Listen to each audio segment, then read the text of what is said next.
Hello friends, welcome to Kutty Samayal. இன்னைக்கு நம்ம வீடியோல ஒரு டிஃபரண்டான ஸ்நாக்ஸ் ரெசிபி எப்படி வீட்லயே பண்ண போறோம் அப்படிங்கறத தான் பார்க்க போறோம் फ्रेंड्स. ஒரு 10 நிமிஷம் இருந்தா மட்டும் போதும். வீட்ல இருக்க உப்பு அதோட கொண்டக்கடலை இந்த ரெண்டு பொருட்கள் மட்டும் வச்சு நம்ம ஒரு சூப்பரான ஸ்நாக்ஸை எப்படி செய்யலாம்னு பார்க்க போறோம். அது மட்டும் இல்லை, நம்ம கடையில் வாங்குற டேஸ்ட் எப்படி இருக்கோ அதே மாதிரி நம்ம வீட்டில் செய்யும்போது கண்டிப்பாக இருக்கும். வாங்க இந்த ஸ்நாக்ஸ் எப்படி பண்ணலான்னு வீடியோக்குள்ளே பார்க்கலாம். அதுக்கு முன்னாடி நீங்கள் இப்போ தான் ஃபஸ்ட் டைம் குட்டி சமையல் சேனலை பார்க்குறீங்க அப்படின்னா மறக்காமல் சப்ஸ்கிரைப் பண்ணிடுங்க. கூடவே இருக்கிற பெல் ஐக்கானையும் கிளிக் பண்ணிக்கோங்க. நான் இப்போது இந்த மாதிரி பச்சையான கொண்டக்கடலை எடுத்திருக்கேன்.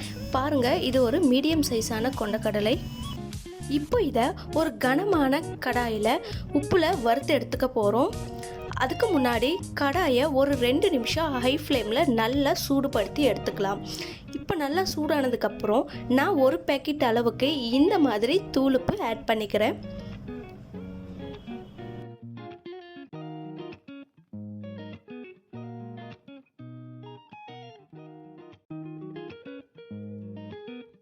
அதே மாதிரி அடுப்பை ஹை ஃப்ளேம்லேயே வச்சுட்டு இந்த உப்பை ஒரு 5 நிமிஷம் நல்லா வறுத்துக்க போகிறோம்.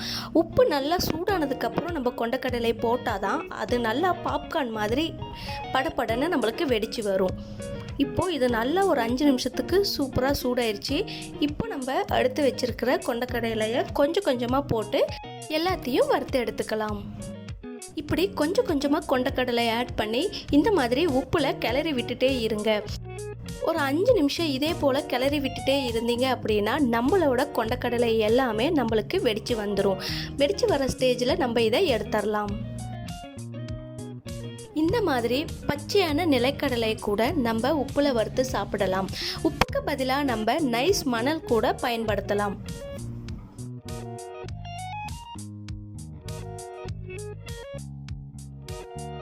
இப்போது ஒரு நிமிஷத்துக்கு கொண்டக்கடலை முழுக்க இந்த மாதிரி உப்பால் மூடி வச்சிட்டிங்க அப்படின்னா உங்களுக்கு அங்கங்கே நல்லா வெடிச்சு வந்திருக்கும். பாருங்கள் எப்படி நம்மளுக்கு வெடிச்சு வருது அப்படின்னு. நம்மளோட கொண்டக்கடலை அவ்வளோதான், நல்லா வெடிச்சு வந்துருச்சு. இந்த மாதிரி வெடிச்சு வந்த ஸ்டேஜில் நம்ம இப்போது இது எல்லாத்தையும் உப்புலேருந்து எடுத்துடலாம். அதுக்கு இந்த மாதிரி 2 ஜல்லிக்கரண்டி வச்சுக்கோங்க. ஏன்னா கொண்டக்கடலை எல்லாமே வெடிச்சதுமே எடுக்காமல் விட்டுட்டோம் அப்படின்னா உப்பில் இருக்கிற சூட்லேயே இன்னும் கொஞ்சம் நம்மளுக்கு கருகின மாதிரி ஆயிடும். அதனால எந்த அளவுக்கு முடியுமோ அந்த அளவுக்கு உப்புல இருந்து எல்லா கொண்டக்கடலையும் நம்ம சீக்கிரம் எடுத்துடலாம். இப்போ பார்த்தீங்க அப்படின்னா எல்லாத்தையுமே நான் இந்த மாதிரி 2 ஜல்லிக்கரண்டி வச்சு இந்த மாதிரி எடுத்துக்கிறேன்.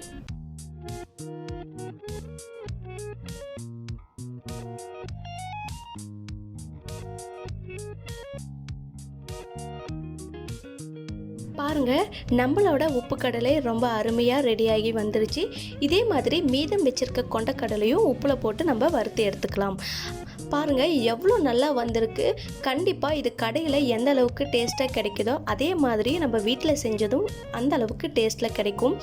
இந்த ரெசிப்பியை கண்டிப்பாக குழந்தைங்களுக்கும் பெரியவங்களுக்கும் எல்லாத்துக்கும் கொடுக்கலாம். இது ஹெல்த்தியான ஒரு ரெசிப்பியும் கூட. இந்த ரெசிப்பியை உங்கள் வீட்டில் நீங்கள் ட்ரை பண்ணி பார்த்துட்டு கீழே கமெண்ட் பாக்ஸில் கமெண்ட் பண்ணுங்கள். குட்டி சமையல் சேனலில் இருக்கிற வீடியோஸ் எல்லாம் பாருங்கள். உங்களுக்கு பிடிச்ச ரெசிப்பியில் கீழே கமெண்ட் பண்ணுங்கள். உங்களுக்கு இந்த வீடியோ பிடிச்சிருந்தா லைக் பண்ணுங்கள், ஷேர் பண்ணுங்கள், கமெண்ட் பண்ணுங்கள். மறக்காமல் மற்றவங்களுக்கு இந்த வீடியோவை ஷேர் பண்ணிக்கோங்க. நம்மளோட குட்டி சமையல் சேனலை இது வரைக்கும் சப்ஸ்கிரைப் பண்ணாதவங்க மறக்காமல் சப்ஸ்கிரைப் பண்ணிடுங்க. கூடவே இருக்கிற பெல் ஐக்கானையும் கிளிக் பண்ணிடுங்க. இந்த வீடியோவை உங்கள் ஃப்ரெண்ட்ஸ் ஃபேமிலி மெம்பர்ஸ்குள்ளே ஷேர் பண்ணிக்கோங்க. தேங்க்யூ.